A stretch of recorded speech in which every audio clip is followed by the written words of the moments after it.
Տաք հունվարն ու փետրվարը գյուղացուն ստիպեցին սովորականից շուտ սկսել հողի աշխատանքները։ Խաղողի թաղած վազերն արդեն բացել են, այդը սկսել։ Արարատյան դաշտում ծաղկած հատուկեն ծիրանենիներ էլ կան։ Ինչպես եւ մենք կանխատեսել էինք,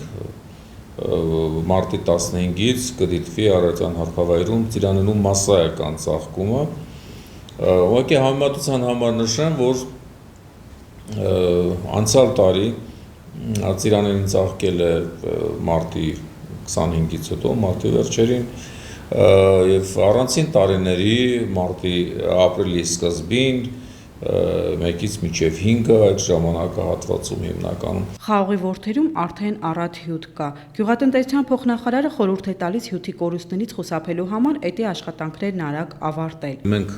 հորդորում ենք մեր այգեգործներին արագ ավարտել էդի աշխատանքները։ Պտղատու ծառերի շուտ ծաղկելը մտահոգում է գյուղատնտեսներին ու ոլորտի պատասխանատուներին։ Ցրտահարության վտանգ կա։ Պաշտոնյան հողագործներին հորդորում է չխաբվել տաք եղանակին ու բաց բնահողում սածիլ ու ցանք չկատարել։ Դեռևս մինչև ապրիլի 25-ը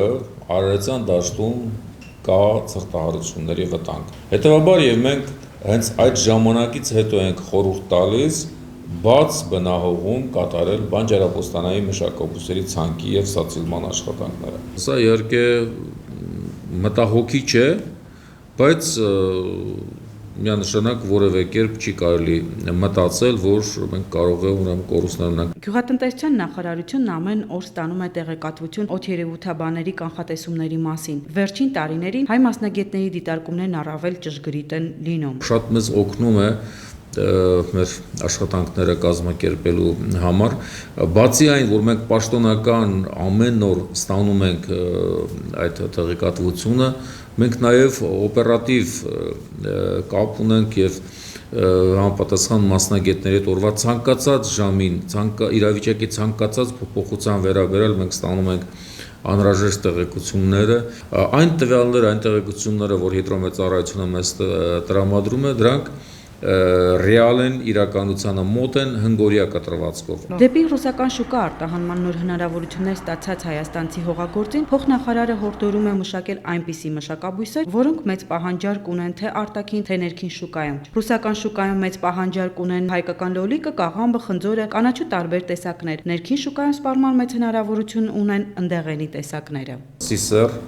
ոլոր, ոսպ, հատիկավոր լոբի եւ այլն, որոնք շուրջ 5000 տոննա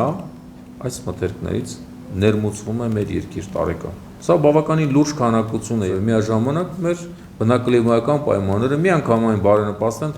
թվարկած այդ մշակաբույսերի արդյունավետ մշակության եւ բարձր վերքի ստացման համար։ Շատ մեծ է պահանջարկը լոլիկի, առանցին ժամանակահատվածներում ուրեմն պղպեղի, կաղամբի, ամռան ամիսներին սմբուկի պահանջարկը ընդգծված կա եւ վերջին տարիներին նաեւ նկատվում է գազարի, ճակնդեղի, ծաղկակաղամբի ուրեմն պահանջարկ, ինչ վերաբերվում է պտուղներին, ապա ցանկացած պտուղ մեծ ուրեմն ներուժ ունի արտահանման համար, հատկապես կորիզավոր պտուղները ես նկատի ունեմ, շատ մեծ պահանջարկը մեր ծիրանի նկատմամբ, անցյալ տարի ավելի քան 21000 տոննա ծիրան արտահանվեց մեր երկրից,